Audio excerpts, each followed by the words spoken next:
Welcome back. In this section, we're going to cover authentication with the apps that we're integrating with. Lucky for us, GitHub and Zendesk both offer OAuth 2 auth code flow for authentication. And you're probably familiar with OAuth. If you've ever clicked on a login with Google or login with Facebook button on a website, or if you've given one app permission to interact with another app on your behalf, you've likely gone through an OAuth flow. OAuth setup is a little different in every app, but they generally all follow the same basic steps. In GitHub on the left-hand side, for example, under the Settings page, if you click Developer Settings and then OAuth Apps, you can create new OAuth apps. By creating an OAuth app, you're telling GitHub that you're going to send users to GitHub so that you can ask for permission to access certain parts of their GitHub account. To create a new OAuth app, I'm going to go ahead and click New OAuth App, and I'm going to give my app a name. This name should probably match your company's name. So I'm going to go ahead and call my application name Acme Inc. And for my home page, I'm going to just go ahead and put in example.com for now, but this should be your website. As far as the authorization callback URL goes, your callback URL should be the Prismatic OAuth service callback URL, which for the United States region is oauth2.prismatic.io. But if you're using a different region like the EU or Australia region, or if you're white labeling the Prismatic experience for your customers, your white label domain callback URL is likely different, and you can consult documentation for what that should be. I'm going to go ahead and register my application. And here I'm presented a client ID, and then I can generate a client secret. The pairing of client ID and client secret are what's going to enable you to send users to GitHub to get consent to access their app. And then when they come back with an auth code, your client secret is going to allow you to exchange that auth code for an access token that allows you to integrate with GitHub directly.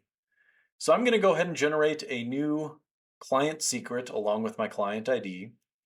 And then for the remainder of the app setup, you can upload a logo of your app.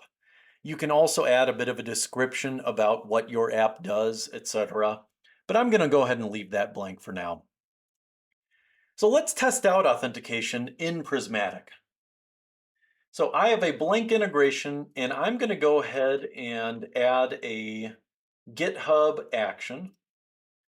For this one, I might go ahead and just list repositories for an organization. I'm just reaching for a very simple action. And I just want to list prismatic-io repositories, say.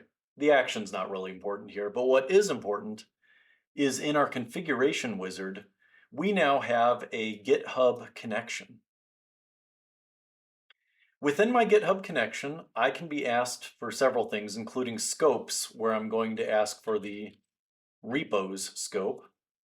And then under client ID and secret, I'm going to go ahead and copy and paste in client ID and the secret that I just generated. Now that I have those things, I can go ahead and test an instance of my integration by opening up the test instance configuration drawer. What I'm going to see in the instance configuration drawer is going to be what my end users will see. I should note that my end users don't need to go through this OAuth configuration process of creating client IDs and secrets. That's just for you to do.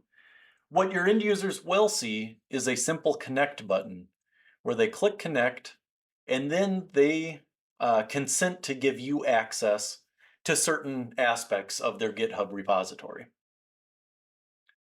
their GitHub account.